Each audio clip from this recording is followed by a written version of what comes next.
Futura Science vous invite à découvrir toute l'actualité scientifique au cœur de la science.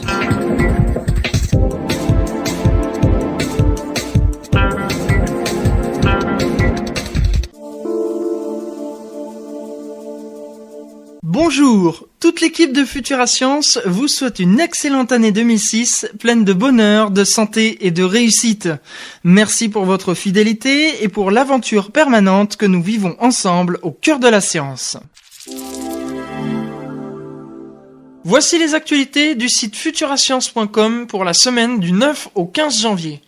Stardust en images, revivez le retour en direct des poussières cosmiques. Quelques heures après le retour réussi de la capsule Stardust contenant des échantillons précieux de poussière cométaire et interstellaire, la pression est retombée, même si l'enjeu des découvertes à venir reste important et captivant. Nous vous proposons de revivre au travers le transcript de notre direct et d'une galerie photo spéciale l'aventure historique de Stardust. Vous pourrez également découvrir des actualités spéciales sur la collecte de ces poussières et les prochaines étapes de la mission. Vous découvrirez tout cela dans la thématique Univers. Futura Science, au cœur de la science. Les tortues de Polynésie en danger. Le premier centre de soins intensifs pour tortues marines ouvrait ses portes l'an dernier sur l'île de Moorea. Il devait servir de tremplin à la sauvegarde d'animaux marins officiellement protégés mais toujours menacés. Le retour en mer est bien le but poursuivi. Ni parc d'attractions, ni zoo, le centre doit être, pour la majorité des animaux, un simple passage avant de réapprendre à vivre en milieu naturel. Et c'est cette aptitude à se débrouiller seul qu'il faut évaluer pour chaque individu avant de prendre la décision de le relâcher, baguer, pour permettre de l'identifier s'il est à nouveau capturé ou observer lors d'éventuelles missions de recensement. Pour en savoir plus, rendez-vous dans les actualités scientifiques, catégorie vie. Vous pouvez aussi consulter le dossier « La tortue verte de l'océan Indien ». L'informatique entre dans la guerre du salon. Sortir du bureau pour envahir nos salons est devenu l'obsession de tous les acteurs de l'informatique grand public. Leur arme, Internet. Le cheval de Troie, le téléviseur. En commando, Yahoo et Google jouent la vedette au Consumer Electronics Show, appuyé par le gros de la troupe où se mêlent Intel, Microsoft et tous les autres. Chacun d'eux entend devenir distributeur de vidéos via Internet. Yahoo a présenté un logiciel pour rechercher des vidéos sur Internet qui seront visionnées sur un écran de télévision à haute définition. Google a annoncé Google Video Store, une boutique sur le web où l'on pourra acheter des émissions vidéo pour 1,99$ pièce, certaines ne restant lisibles que 24 heures. Pour en savoir plus, rendez-vous dans les actualités scientifiques, catégorie high-tech. Futura Science. Naissance d'une métallurgie à froid vers une révolution ? L'aluminium détrônera-t-il un jour l'acier, notamment dans les secteurs de l'automobile et de l'aéronautique, en ouvrant de nouvelles voies d'utilisation aux industriels ? Un procédé de nitruration de l'aluminium vient d'être mis au point qui inaugure également une véritable métallurgie à froid.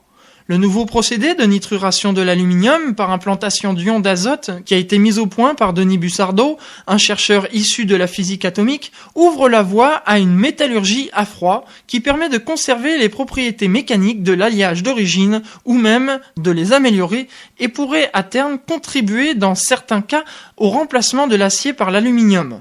Pour en savoir plus, rendez-vous dans les actualités scientifiques, catégorie matière. Des cyclones foudroyants frappent les chercheurs. La saison des cyclones 2005 a été l'une des plus impressionnantes de ces dernières décennies. En particulier, les ouragans Rita, Katrina et Emily, qui ont flirté avec les niveaux 4 et 5 de l'échelle Saffir-Simpson, ont fait de nombreuses victimes et ont engendré des dégâts matériels considérables. Si les cyclones font partie des phénomènes météorologiques les plus puissants au monde, ils ne voient que très rarement des éclairs fulgurés en leur sein. Or, une campagne d'études de 30 jours menée au mois de juillet 2005 a montré que Rita, Katrina et Emily ont été parcourus par de nombreux éclairs. Les scientifiques cherchent à présent à déterminer les raisons de ces étranges phénomènes. L'équipe de recherche aura encore besoin de plusieurs mois pour achever l'analyse des données collectées au cours de la campagne d'études. Mais pour l'heure, l'origine de ces éclairs reste indéterminée. Pour en savoir plus, rendez-vous dans les actualités scientifiques, catégorie Terre. Vous pouvez aussi consulter le dossier cyclone, ouragan, typhon. Qui sont-ils ? Futura Science, au cœur de la science. Les soldats de Napoléon battus par les poux, la biologie réécrit l'histoire. Décembre 1812, ce qui reste des soldats de la grande armée de Napoléon quitte Moscou et bat retraite à Vinilus en Lituanie. Automne 2001, des ouvriers découvrent à Vinilus une fosse commune contenant des ossements de centaines de ces soldats. La fouille du charnier et l'étude des vestiges sont conduits par des équipes du CNRS dans le cadre d'une collaboration franco-lituanienne.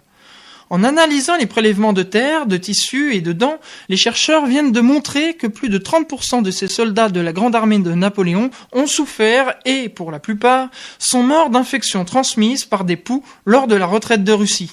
Ces infections auraient joué un rôle important dans la défaite de l'armée française. 5 restes de poux identifiés morphologiquement et par biologie moléculaire ont ainsi été trouvés dans la terre de la fosse et les restes des uniformes des soldats.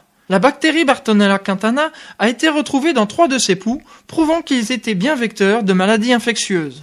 Pour en savoir plus, rendez-vous dans les actualités scientifiques, catégorie Vie. Cette actualité fait partie du dossier On en parle, dont la thématique est virus et bactéries pathogènes. Il y a un an, le 14 janvier 2005, la sonde Huygens atterrissait sur Titan, s'inscrivant dans l'histoire comme la plus grande réussite de l'exploration planétaire spatiale. Mais le fait marquant de cette mission lointaine est évidemment d'avoir pu lever le voile sur la mystérieuse Titan recouverte de brouillard. La sonde Huygens a montré que la surface de Titan connaissait des processus et une morphologie commune à ce qu'a connu la Terre, mettant en évidence des pluies de méthane, de l'érosion, des canaux de drainage et des lits de lacs asséchés. Pour en savoir plus, rendez-vous dans les actualités scientifiques, catégorie Business. Futura Science. Enfin, nous terminons avec la thématique du mois, physique de femmes. Pour prolonger l'année mondiale de la physique 2005 et afin d'éclairer la physique par une touche féminine, nous vous présenterons dans les prochains mois de nombreuses cartes blanches où les femmes seront à l'honneur. Parmi les premières, 2 scientifiques dans le domaine de la physique. Elles ont toutes les 2 été sélectionnées et ont participé à Physique de femmes, une exposition créée à l'occasion de la célébration de la Journée internationale de la femme par le GANIL, le CNRS et le CNAM. Vanina Ruhlmann-Kleder et Marivonne de Ressus portent au niveau de l'excellence les grands projets techniques dont elles ont la charge. Retour aussi dans ce mois spécial sur des expériences fondamentales de la physique avec Richard Taillet. Bonne découverte sur Futura Science.